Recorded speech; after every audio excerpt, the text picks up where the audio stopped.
goes through it. I think every quarterback's always had their first start, and it has to start somewhere. And so I think it starts a lot longer before that. I think it's the mentality you come with. It's the mentality you show up with every day, trying to get a day better. How much, how important is it to you? Guys that work extremely hard and have that mentality, the right mentality it takes to stand back there at that position and lead a group of men on the football field, and then being able to go out and execute and make plays and have that confidence to do so. It takes a special person. That's why there's only a select few of really good quarterbacks out there. So, Jackson definitely has that mentality, the work he puts in. He's mature well beyond his years. And understands, he's humble enough to understand he still has a lot of room for growth and improvements, and not even anywhere close to where he needs to be and is going to be because of his humility and the way he works. I feel like he's going to be a special player. Seth, you said earlier you've been trying for 23 years to get back to Oklahoma. What do you remember about Brent calling you about the analyst position, and what was your relationship like with Brent when you were a player? As a player, we were obviously on separate sides of the ball, and so I didn't work with him per se positionally day in and day out, but I was actually the protector on the punt team, and he ran the punt team, and so we had one-on-one meetings, 2 to 3 times a week. Just the two of us. Always had a lot of respect for him. Unbelievable coach, great knowledge, and a great teacher. I think really stands out to me is what a great teacher he is. But a phenomenal person. He's genuine. He's passionate about ball. He lives it. He eats it every single day. But it doesn't consume him with his relationship. It's more than football to him with our players, with our coaching staff, helping them learn and grow. Like what our players said, be better fathers, husbands, better in the community. Mentoring them the right way. And he's been phenomenal. But getting that call was special to me. It gave me an opportunity to really come back home, be near family, but at the same time be around the Oklahoma family that I've missed over the years. And so having that opportunity to sit back and see another way to run a program was important. And it validates some things that maybe you did as a head coach. Well, hey, I was right there. You wasn't far off. And then some things that you could have done better. And so it's just learning and growing and getting better. And it's been a blessing to be around this group. Brent is just the latest former Bob Stoops assistant to believe in you. Can you sum up the collective impact of everyone from Mike Leach to Mark Mangino, Mike Stoops, and on to Brent Venables? The only time I've been out of a Bob Stoops tree was Larry Fedora at North Carolina, who's a phenomenal coach, and great opportunity to work for him as well. But I think just that group, in turn, to come here in 1999, I always knew early on. I told you earlier, I had 2 dreams in my life when it came to football. One was playing at the University of Oklahoma, like we talked about, and the other one, it wasn't the NFL. It was to coach at the university one day. And so I feel blessed to be living out my dream in that sense. But I think early on they knew I wanted to coach, and that coaching staff that built great relationships with their players and took care of me. Look, and I've had, for Mark Mangino to hire me straight out of college to come to Kansas, for 3 years and help him there. To Mike Leach give me my first job. I don't even know how old I was. Not old enough probably to be the running backs coach at Texas Tech and in the Big 12. Let's be honest. And then going with Coach Mike Stoops to Arizona, him allowing me to be the offensive coordinator at a very young age. Kevin Wilson, hiring me at Indiana. I've just had a lot of great opportunities from this coaching tree, giving back. It means a lot, to me. But the way they take care and think about their players just shows you who they are. We have I don't know how many former players we have on this Oklahoma staff now, but I think it's around 17, 22, something like that. Just guys that love this program, love to come to work every single day, and are passionate about what this program means and winning football games. And it's a special place, and I'm grateful to be back. Thankful he's allowed me to. Seth, what are 1 or 2 things from each one of those coaches that maybe you sprinkle into them? I know there's probably a lot, but can you boil it down? I'd be here all day. There's a lot. I think each coach is different. Everybody, has their different personalities and maybe some things X's and O's wise. Leach and Kevin Wilson were they were similar but very opposites in a lot of different ways. Mike Leach was going to throw it around a ton. He was going to be in the air raid, and he kept it very simple. Kevin Wilson knew the ins and outs to every defense, and he knew really good. They're just different. They are similar. It's a lot of the same schematics within the system, but they're running it different. Obviously, Kevin Wilson a little bit more running oriented, play action pass, and so you learn from each and every coach, not only head coaches, things that you would do, and some things maybe you wouldn't do as an offensive coordinator and/or head coach when you got that opportunity. But I think you take something from everyone, every person I've worked with, and not just head coaches, but other coordinators, other position coaches, Dana, Sonny, Bill, I can name a ton. And so just being around those coaches and soaking up as much knowledge from each one, and then taking those things and being able to fit the ones to your personality that fit. And some of them do, some of them don't. But you're going to learn and grow from each and every person. And sometimes, again, like I told our players, like I told guys that have worked for me, maybe you'll take some things that you really like and that you want to utilize and for yourself. And some things don't fit your personality, and maybe you don't like those, and you don't have to do them when you're the head coach. And so they've got a great leader. I think that's part of every job. I think you're older now than Bob Stoops was when he took over at Oklahoma. You were in that program. You were running back. Did he seem older to you then than you seem now? Oh, no. Coach, man, he was Coach is awesome. No, he come in as a young head coach, but fiery. That entire staff. The thing that stood out to me when they came in was the confidence they had. The confidence they had within the program. They had all come from winning programs, winning national championships. Brent and all those guys that come from Kansas State with Mangino and Mike, and had just won maybe the Big 12 championship, or were right there in the Big 12 championship game. And so just the amount of the confidence, but a humility confidence. It wasn't a boastful confidence. It just made us feel good as players. We knew we had an unbelievable staff, and they cared a lot about their players. And they built the chemistry, the culture that it took for us in order to that we needed in order to win and compete for a championship. And it was probably a lot faster than anybody could have thought it would have been, but it was great to see it and be a part of it, because I've used a lot of those same things along the years for anywhere I've ever coached. You said it was kind of refreshing to come in as an analyst and to see how someone else runs the program. After being a head coach, is it difficult at all to kind of transition from overseeing everything to just kind of taking the back seat?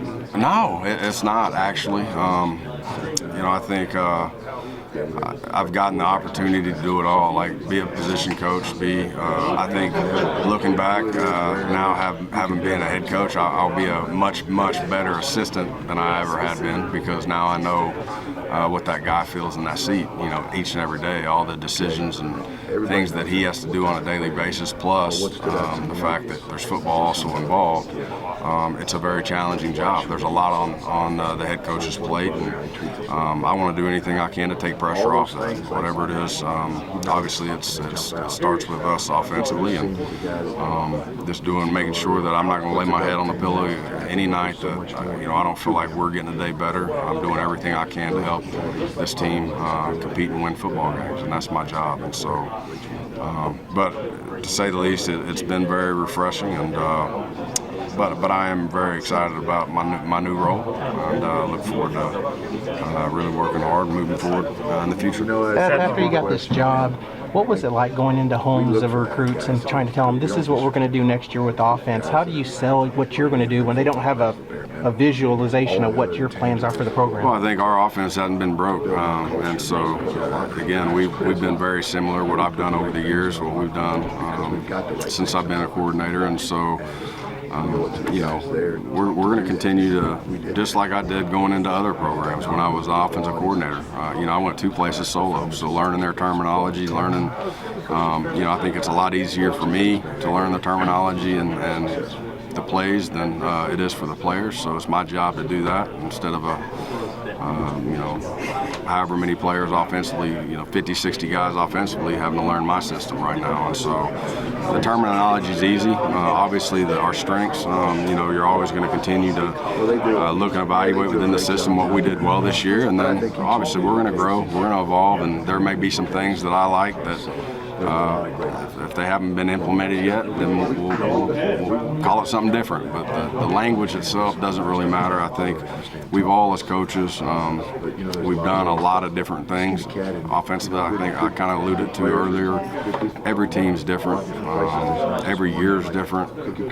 Some years you may be more, I've played out of 10 personnel, 11 personnel, some years 12 personnel. If I had to throw it 40 to 50 times a game, I've had to run it 40 to 50 times a game. I think for me as a coach, it's my job to what puts our guys in the best situation to be successful. And that's, to me, it's not so much about a system as much as I think being successful that way. What do you remember from your time in Arizona?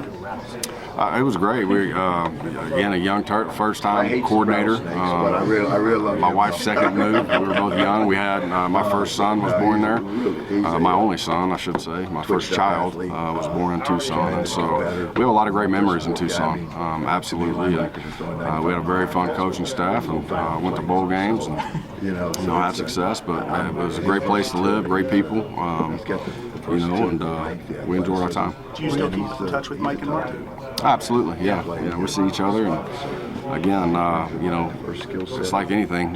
With those coaches you're around over the years, you always try to stay in touch, and everybody does. And we have a pretty cool core group. We all, when we have time and we're at conventions, and we all still hang out. And, if we need to catch up on the phone every now and then, yes, we do. But coaching gets crazy during the season, and I know there's a lot on your plate throughout a season, and then through recruiting, and so there's a lot of noise going on per se, but we all do a pretty good job of keeping Your thoughts on your two 2024 quarterbacks and your role in locking those guys up down the stretch? Yeah, I think both of them are very talented players. Really excited to coach them both. They very smart young men, love football. I think it's a very, very bright future for the seniors for those guys. How do you reflect on the 2010 Alamo Bowl, coaching at Arizona? Against Oklahoma State, if I'm correct. Yeah, we didn't make the plays we needed to win, but there's a very talented group. And, I do know this. It was a great bowl, the Alamo Bowl. They've always treated us great. Whenever I've been here, it's been a lot of fun for our players. Each and every game's a little bit different. If you're asking me 13 years ago, the ins and outs of that game, it's hard for me to remember every play. But it's been a great bowl experience for us. And then how would you describe the relationship that you had with Nick Foles during his time in Arizona? Yeah, good. I mean, obviously he was our starting quarterback, and was a very good player for us. Again, we had a bunch of talented players when I was there, but Nick's a great young man. He's an unbelievable football player. Obviously, has done some big time things at the next level as well. So, you can just see terrific. I think the NCAA is allowing teams to have quarterbacks wear headsets for the bowl games this year. Are you guys doing that? I'm not going to start that right now, for sure. No, we're not doing that. Are you going to be sitting in the press box? Or are you? We got a good plan. We got us a good plan going on. Joe and I do, and our staff, and so it'll be fun to see game day. Are you a proponent of the headsets? Was that something you'd look into? No, we haven't used them before. There's to me, it's neither here nor there. I'm not saying I'm against it, but for us to use it as our first game right now, that makes to me. Well, I guess I was meant for the future, and I'm not against it. Yeah, okay. I'm not against it. As we try to piece together the clues of where you're going to sit, where did you sit previously when you were OC? I've done it both. Mostly in the box. As far as evaluating Jackson's performance Thursday night, people look at box scores and all that, but what will you be looking for just in terms of the things he'll do during the game, how he operates? Just managing the football game. Again, he has a lot of great players around him, him understanding that he doesn't have to do it all himself, and we're in this together. Again, we have to trust and believe in the guys around us to make plays, and it's his job to manage the game and do the best he can to put the ball in the playmaker's hands. And that's what we're looking for. What did you see from him at BYU, the way he came in and made those throws late? Absolutely. He made some huge plays down the stretch to win us a football game. And, that was one of those games to where, I burned his red shirt. And so during that conversation, sometimes that's not an easy conversation with a player, but with Jackson, that helps his team win. Right now, he's all in. He didn't blink an eye and went out there, and that's what I'm talking about. He's prepared the right way all year. This isn't the first time he's prepared to be the starter in a football game, because that's what he does. That's how he's prepared all year long. And loved it all.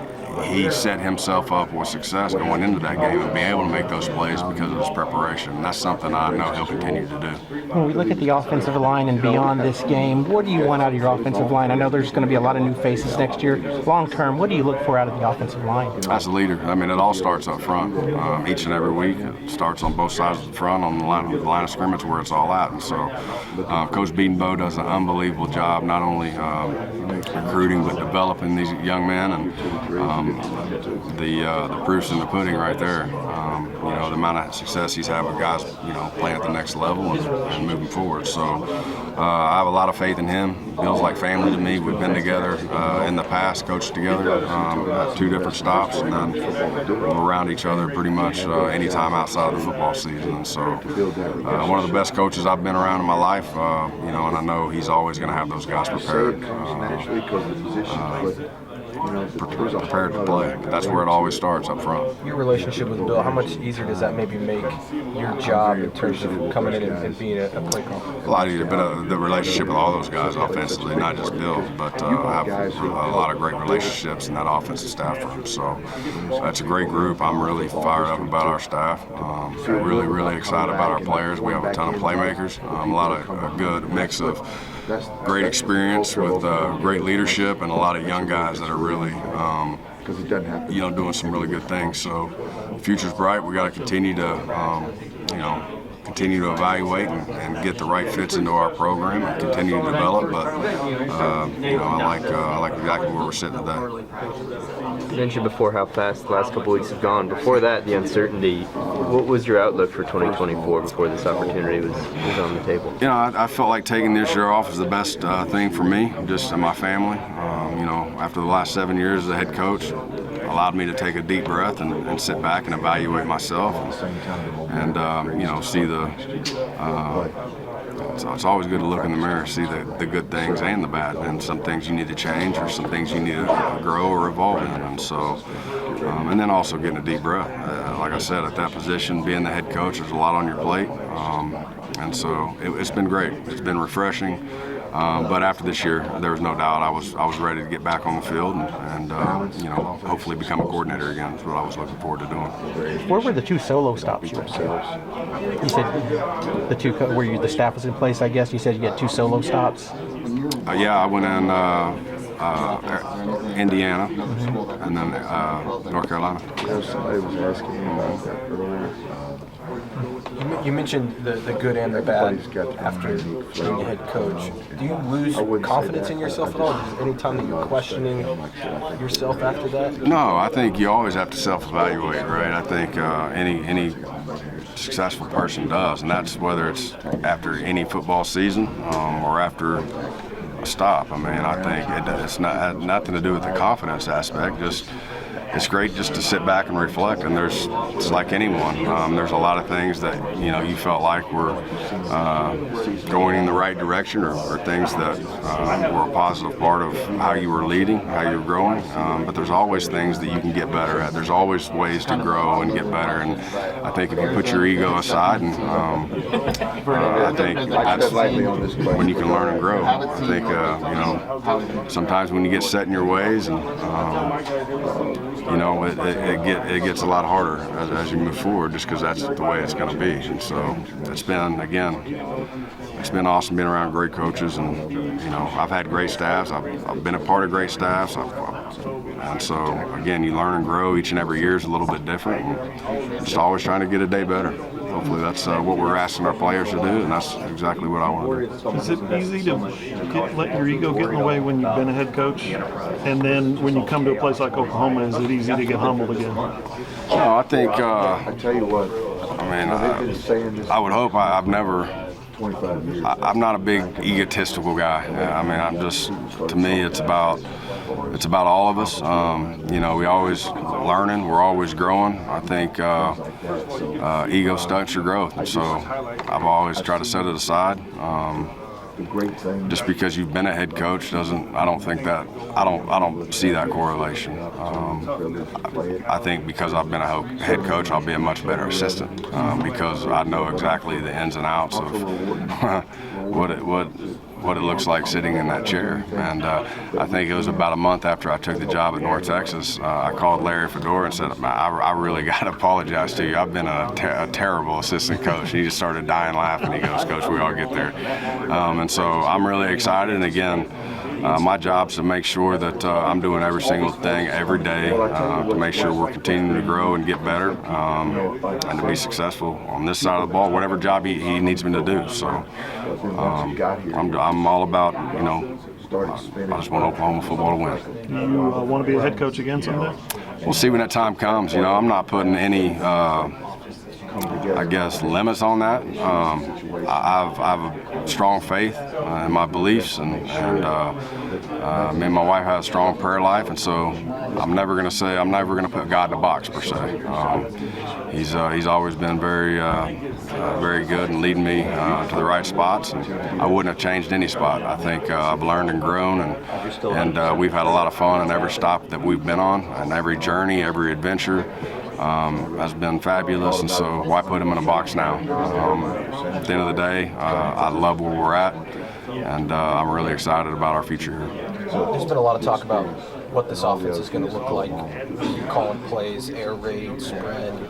What exactly are the differences between those two for somebody that's not a coach like what you explained? Is there differences? Is there similarities? I mean, you can ask 10 people the difference, and 10 people would probably give you a different answer, right? So, at the end of the day, again, I go back to, my time has been a coordinator, learning, growing, evolving. I'm not going to pigeonhole what we're going to do. I think I truly believe that it's what fits our players best, what puts them in the best situation to be successful. And that's kind of how I've always viewed it. And that's how I've always tried to evolve as a coach. And our offenses have evolved throughout the years because of not so much us as coaches, but what do we do as players. And so, listen, it's not going to be wholesale changes, especially right now. Again, it's been a short, fast time through bowl prep, and our job right now is to make sure we put them in the best situation to hopefully have success and be able to play fast. And we'll worry about all that other stuff in the off season. Do you have a definition for what those offenses are or should be? Every year, some years it's been the air raid, some years it's been the run raid, some years it's been. I don't get into all the air raid, the run raid, all that. I just don't. To me, it's you go out and play ball. You have a system. Everybody's going to have a lot of different concepts, run concepts, pass concepts, and then every year's a little different. Some quarterback may like cross better than another. So one year you're running more cross, the next year you're running more sail. I mean, it's just. It is what it is. It's all within your system. It's just a matter of how are we going to get there and what's it going to look like. It doesn't need a label. I don't need a label. So we'll call it the wishbone. Perfect. My dad will be happy with that. What about coaching quarterbacks? You haven't coached quarterbacks before you've coached other positions. Do you change your mentality? Is there a different way to coach quarterbacks? I know you've worked with those. Coaching's coaching, teaching's teaching, right? And I think it's about being a part of a system and them learning your system and what that looks like. And so we have great coaches on this staff, and I've been around the quarterbacks for the last 7 years, sitting in there as a head coach as well. And so it's not an unfamiliar place for me to be in that quarterback room. And again, as a coordinator, you're always having to make sure you're on the same page with that guy for sure. And so it's the most important thing. So it's not unfamiliar. Completely off the beaten path a little bit. What Mason Fine did for your career? You guys got together at the same time, and he goes in and sets all those records. Your first time as a head coach. So what was the question? What Mason Fine did for your career? Can you sum it up? Mason Fine's an unbelievable player for us, and you know, we had a lot of fun together. He's a great young man that I'll tell you, he's very competitive, but very humble, very driven, and a really good football player. So he did a lot for our program, absolutely. What was the biggest thing working with that Arizona coaching staff? It was a loaded coaching staff. Looking back at it in your time at Arizona, what's the biggest thing you learned with those guys? Well, I mean, I think just we had great relationships there. We had a lot of fun. We had a young staff that very energetic, and we love ball. We love going to work with each other every day. And so Mike did a great job of leading that program and leading his staff. But you look back, I mean, that group you're talking about, we're all still really tight. You know, it's a tight-knit group, and we have a lot of fun together. Our families are very tight as well, and our children now, and so, you know, like I said, every stop's different, every year's, you know, but they've all been great. But there's definitely a lot of great memories from our times there at Arizona because of the staff that we had. Yeah, the defensive coordinator at Arizona said that you've gone back and watched tape all the way back to Indiana just to see what you may be throwing out on Thursday. Do you even have the time to implement a lot of your stuff, like without giving too much away? Obviously, we'll see. I mean, again, it's all there. It's just a matter of what you're going to rep and what you're going to work on. And so, you know, there's a lot of things I could do and I can do, but it's a matter of what are our players good with and how much can we implement. So, He said they got a lot of GAs. Who?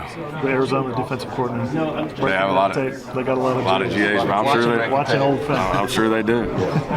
I asked Coach this also, for Arizona fans that haven't seen an Oklahoma offense, how would you describe what you want it to look like on Thursday? Physical. I want it to look physical. And I think that's the mentality. And, you know, I want to play complementary football and be a physical group.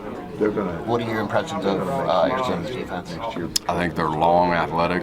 They do a really good schematically understanding the weaknesses of their calls and each call that they may have. And because they see it, I mean, different ways of how they're going to get attacked, they see it, and so they understand it, and so they know how to play to it, and so they do a phenomenal job. You can tell they're very well coached. Their players play fast, but you know, the thing that really stands out, their length. You know, their length really stands out, and so we're going to have to be on top of our game, obviously. I think it's a great matchup. I think it's two unbelievable teams that are, you know, I think it's one of the better bowl matchups outside of the, you know, some of the, what is the top 15 matchup, right? I don't know how many bowl games we're at yet as of yet, but I think it's a great matchup. We have a lot of respect for Coach, what they've done there and what they're doing this season. And so, very, very, very solid football team. Thanks, Seth.